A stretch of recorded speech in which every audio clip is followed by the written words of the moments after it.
Danny, well played. Was a point a fair reward for a brilliant second half performance? Yeah, I think it definitely was. I think the performance the whole game, showed control, we passed the ball, good technical performance as well as a physical one. So it was a great performance today, and it was good to come away with a draw.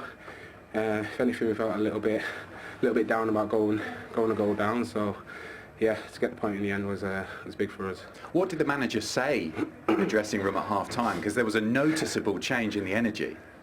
Yeah, I was outside warming up, so I didn't get that message. But obviously the boys came out. Whatever he did say, it worked. Yeah, it definitely worked. But we know as a team, we know the ability that we have in ourselves, and we know we could have produced a bit more in that first half. But with the chances we created. But obviously in the second half we kept plugging away and got the goal in the end. Talk us through your goal, one of the most pleasing you've scored in your career, considering the timing here at Stamford Bridge. Yeah, it's nice to get a goal late on. That means something for the team, and obviously it's been a while since I've been out on the pitch, so it was nice to get back and get back in amongst the goals. Just finally, you've got Everton away in a couple of days, of course. Important to build on plenty of positives tonight in that game. Yeah, there's a lot of positives. Obviously, with the result before, we got the 3 points, and then today we've got 1 point. Yeah, so it gives us a good base to go into the Everton game at the weekend, and it's one that we're looking forward to. Thanks, Danny. Well played. Thank you very much. Cheers, mate. Cheers. Well, he's played against Chelsea 18 twice now. The last one was 11 years ago, but that was very well timed. What a blow for Chelsea. What a result for Brighton. Let's start with the home side. How costly is that going to be, do you think, Henny? Costly. We said it tonight was big. Obviously with Manchester City playing down the road at Brentford, being 1-0 up. With the big game at this weekend against Liverpool, obviously Liverpool last night, but Chelsea will be sickened by that. Looking at the reaction of the players, Lukaku standing there at the end of the game, like, how's that happen? That will feel like a big blow. They needed to win the game tonight. Yeah, they may say how's that happened, but bearing in mind how the game developed, was it a great surprise? No, it was not. Brighton finished the first half better. They started the second half in an incredible way, and it's the kind of game that probably the whole stadium was thinking is coming. The goal of Brighton is coming, and if it's not coming, we are lucky, because they had too many chances. They were the better team for long periods, and Chelsea look lost. I think it's difficult to analyze, because this back five is not going to play against together, except if they are not back the injury players. But that's not the back five you would expect from Chelsea defending, and they missed today that strength, and that's why they conceded so many chances, and then Welbeck scored the equal. Yeah, well, we were standing alongside the Chelsea fans towards, and you could sense their, well, not their frustration, but their anxiety as Brighton pushed forward. And to be fair, what a goal from a player who we know is of the highest quality when he's fully fit. Yeah, one touch in the box, Welbeck comes on. This is a great cross from ᴠᴏᴞ. He just lofts it in, and what a header that is. Lees Mendy pretty much, stood rooted. What a header. Obviously, not sure whether Rudiger and ᴍᴏᴀ can do better there. They're both going for the same ball. But great header from Welbeck, and a sickener really in the last 5 minutes. But as Gus said, Brighton were pushing. You cannot leave Brighton, who've drawn 9 of 18 games. Half the games they've drawn. You cannot leave a team like Brighton in the game. And not go down the other end of the pitch and capitalise on the chances. His touch map there, he was on the pitch for 11 minutes, 7 touches, 1 in the box, and we know what he did with it. That was quite enough, and I'm very pleased to say that the Brighton manager, Graham Potter, has joined us. Brighton have finally scored a goal at Stamford Bridge, and you've picked up a very impressive point. How pleased were you with that overall performance, Graham? Oh, really proud. I mean, I think we were brave tonight. I think we're playing against a team that's full of quality, you can see. But I thought throughout the game we showed our idea, we brought our game to what is a tough place to come. You need a little bit of luck, but I think we earned that. We earned the point. The performance was really, really good. Yeah, we were talking to Gus at half-time. He was saying, as a former Brighton manager, he was a little nervous at half-time, but equally he was loving the way you went into that game, and you got your just rewards. Yeah, I mean, it's not easy to, like I said, to come here. They've invested heavily in a top-class outfit, and they're at a different level to us. But I thought we tried our best. We matched a lot of their game. Of course, they're going to have moments because of the quality they have. For the first half, apart from the set plays, it wasn't too much trouble for us. We had some opportunities ourselves, not too much, but I can't speak highly enough for the boys. It's incredible brave performance against the top team. Graham, first, congratulations for everything you've been doing at Brighton. Secondly, you were feeling that it was coming. I was feeling that the goal was coming. It was a matter of time. Sometimes you don't get it. Yeah. But did you have that feeling on the bench, we want to score? Well, you guys reminded me before the game that we don't score here, so I had to blank that out of my brain. But they felt I think the people in the crowd here, they knew that it wasn't uncomfortable. If anything, there were chances on the break, which you know a team like Chelsea are going to have. But I think that's credit to us. We drove them back for big periods of the game and had opportunities ourselves. In the end, it's nice to see the goal go in, I must admit. Yeah, a bit of an understatement, that, I guess. For 광𴑚 as well, we know what a fine player he can be. Of course, he's not on the pitch as much as he'd like to be, but that was a little reminder of what he's capable of, Graham, tonight, wasn't it? Yeah, I mean, if Danny's fit and Danny's enjoying his football, he's an incredibly important player for us. We missed him. I think our run of not winning games has coincided with Danny being away. I'm not saying it's all down to Danny Welbeck, but it certainly helps. It's not rocket science. If you've got good players, top end of the pitch, you've got a chance to score, gives you an opportunity in the game. You're incredibly hard to beat, and he was mentioned the fact you've drawn a lot of games, probably a little more than you wanted, but here you are sitting in 10th place at the end of the year. Does that exceed your expectations, and what are you now hoping to build on in the early months of 2022? Well, I think we just had a really frustrating run where people are focused on the fact that we haven't won, but I think there's only 3 teams that have lost less than us in the whole league. So it tells you something about the group, it tells you something about the performances. We've played really well away at Liverpool, really well here. Arsenal was a draw, so performances have been good, but the league is so demanding that it's not we just can't just walk out on the pitch and expect to win. We have to fight for it, and we're doing that. Can't fault the guys enough. We're happy tonight. How do you convert some of those draws? How do you think you can just edge it and convert some of those draws into wins? Because you stay in there, you said it, you're competing with the best teams in the league. Yeah. How does those draws convert to wins? It's a $1 million question. I was hoping you could help me with that. I think it's just hard work. That's all it is. We are where we are in terms of the type of player we have here. You've just got to focus on the idea, making that as good as we can. We're competing. We're competing in every game. But it's just the margins of this league. It's the highest league in the world. It's the most competitive league in the world. So you have to fight for everything. You didn't have Leandro Trossard tonight. I mean, luckily you've got a lot of very good players to call upon, and ᴑᴏ had a good game. I know all Brighton fans will want to know at such a busy stage in the calendar how long Trossard might be out for. Well, hopefully he's back at the weekend. We're obviously missing Lewis as well, who's a big player for us, is our captain. But we'll hopefully get 1 or 2 players back. We've had a tough period up to the Wolves match where we had about 9 or 10 out. Apart from that, we've been okay. I think if we've got everybody available, we're a strong outfit. You certainly are, Graham. Many congratulations. We can never again say that Brighton have never scored at Stamford Bridge. Thank you. Congratulations. Thank you so much for joining us. Cheers. Thank you. Cheers, thank you. Yeah, well, every reason to be satisfied. And we said it was coming. You sensed it was coming. I think everybody inside Stamford Bridge, even all the Chelsea fans, feared that they might finally get that elusive goal. The opportunities kept on flowing, and I know Chelsea are struggling a little bit defensively, but he's got every reason to be as proud as he clearly is with his side tonight, hasn't he? I think the start of the second half, there were 5 in the first 15 minutes. Here we saw 1, it went just over the bar. Here in this shot from Bizuma, we were saying, the 3 of us, again, straight to the keeper. But it was coming. They were coming to positions, Mopé, just wide. And that feeling, I think it creates something in the team. When you're on the pitch and you see that your teammates are creating, it makes you feel we're going to get something in this game. And that's important mentally for the team. And the fact that they finally got the goal. And I know you made an excellent point there, Ennie, that they want to turn draws into wins. But tonight, this was just a great point to pick up, it's a great point. It's a great point, and deserved because of the second half performance. The confidence that kept coming, whether it's a Mopé chance or Welbeck comes on and the pressure keeps going. But I have to say, if Chelsea were a bit more ruthless down the other end, we wouldn't be talking about a draw. I think there was times Mason Mount, Hudson-Odoi, Lukaku, just that last little ball wasn't there.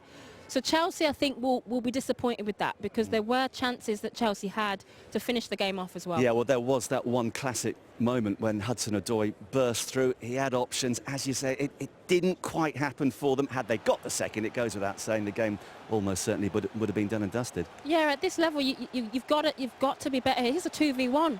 Maybe he's got to release it quicker, but here, you've got to make that pass. You've got to make that pass, and that's the difference between potentially, you know, winning the game 2-1 and a sickener at the end and you know, drawing the game. I'm surprised only the pass itself. It's not like he tried to pass it behind the defender. It's not he tried to pass it around the defender. He hit the defender straight away. That's very strange. Because normal that pass, you're going to miss it in behind because the other player is too far ahead of you. Or you try to play too clever around in front of him to want a finish. He didn't do one or the other. He just hit the defender, which is very strange. Let's look at the one big positive for Chelsea tonight. Lukaku back in the starting 11 in the Premier League for the first time since mid-October. He was immense from the word go. He put them in front. It looked for a long time as though it was going to be the match winner. As long as he can stay fit like this, then clearly they're going to provide every team they play between now and the end of the season plenty of offensive problems. Yeah, the thing with Lukaku, it's not always the big movements, it's the little movements. You know, he just needs a yard, and he's so dangerous in the box. Here, you know, Maupay, don't think should be marking him in the box, gets past him, you know, and goal. But he's all-round player today, Lukaku. His power, he's bringing other players into play. As I said, you know, the likes of Mount. Mount was better in the second half, but he's just such a big player for Chelsea. And if he can stay fit, he's going to be one of the most important pieces for this title race. We've seen that so many times. Do you still think there would be a good argument for that being disallowed? No. No, I look at it from the offensive side, you know, and you know when you are good in the air that the people are going to start, you know, try to stop you anyway.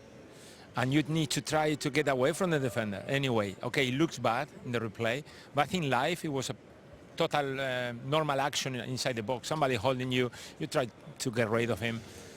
Because Maupay didn't go down straight away, we can talk the goal was valid, but I think it's happened a lot, that action. He's unlucky that on the day he went against Brighton, but I think it's a goal.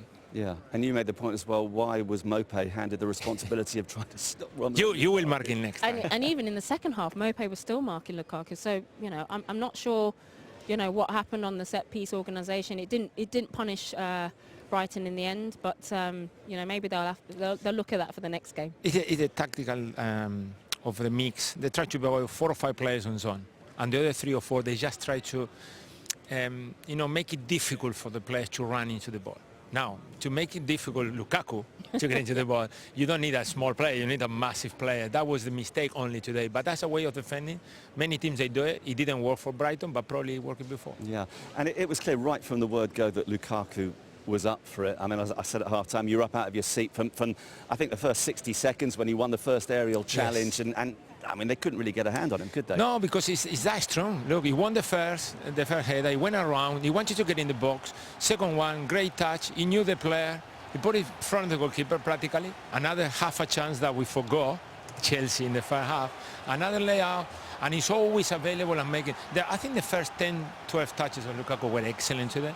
Now, what it worries me is we were not expecting him to play 90 minutes. He did play 90 because of the injuries. What's going to happen next game? How is they're going to try to, you know. Which just happens to be against Liverpool as well. He's going to play then.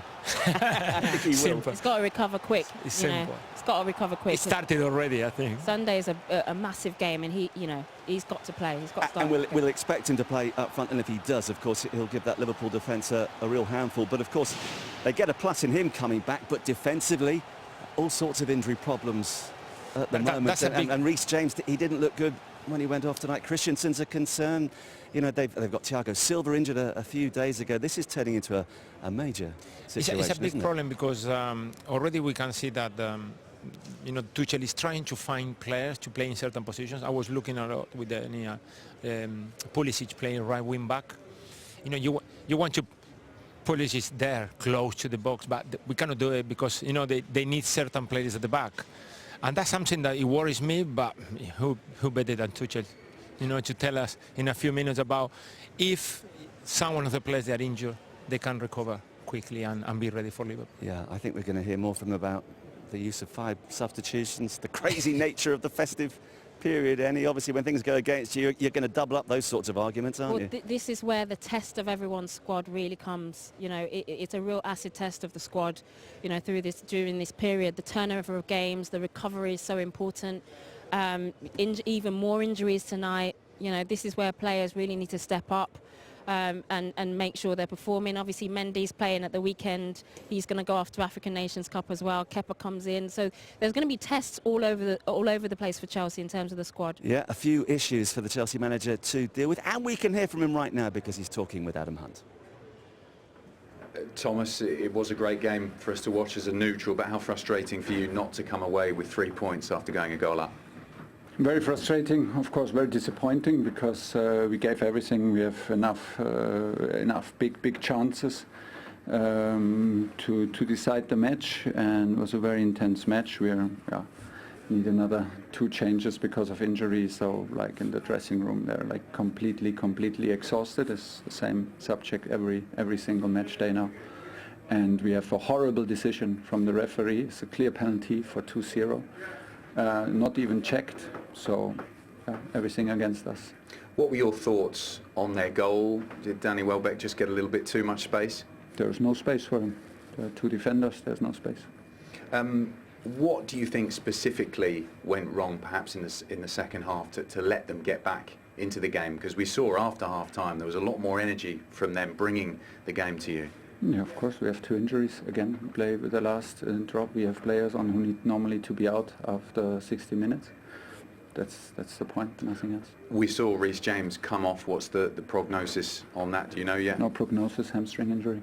And just looking ahead to that Liverpool game on Sunday, crucial. No need to look ahead against Liverpool. We can try to find players who are ready to play, and then we have no more wing-backs. We have everybody injured, and players come back from COVID situation, and we're playing, and I will always protect my players, and first of all we need to now digest this and not talk about next game. Thanks, Thomas. Thank you. Well, there is no doubting that Thomas is furious with the situation that Chelsea find themselves in. The penalty he's talking about, there's one of 2 incidents, and we'll look at both of them. I'm not sure which one he's referring to, but just in terms of the injuries, how much sympathy do you have for him in that regard, Gus? Yeah, as a coach, it's a problem. I'm sure that they look after themselves, in terms of training and intensity, what you're doing right, what you're doing wrong. It's different when you have an injury through an accident or a tackle. Another one is when you have muscle injuries. But the COVID situation, the quantity of games, the position of the players that are getting injured, all at the back, which is a concern, and it doesn't look happy, which is something that is not nice for a coach, in a position where Chelsea is now today. I hope he goes home, relax, and come back tomorrow. I'm sure he will come back tomorrow thinking, okay, what we got, work with them as much as you can to be ready for Liverpool, because I think that every single club at the moment is having problems. Yeah. There will be those who will say exactly the same thing. It's the same for everybody. You've got 50-odd pros in your squad. You've just got to deal with it. But are there extenuating circumstances here which make you feel extra sympathy for him? I think it's a massive debate right now, the turnover of games. There's so much sports science that a lot of these clubs depend on this sports science. In terms of, I know at Chelsea, being a Chelsea player for so long, the periodization model where you have to have rest after 48 hours of a game, that's gone out the window. So Thomas Tuchel there's furious because he's effectively seeing the results of something he said before the game. Reece James is coming off with a muscle injury. Muscle injuries are a result of overload. So although every team's in the same position, clubs like Chelsea who play a Champions League, it does start having a bigger impact on the squad. It was interesting there, he talked about, I've got no wing-backs. And wing-backs are a huge part of Thomas Tuchel's team. So he's not happy. He's not happy, but if they've got to quickly recover because they've got a massive game on Sunday. I've heard a lot of old pros having very little sympathy. Can anybody out there hear me?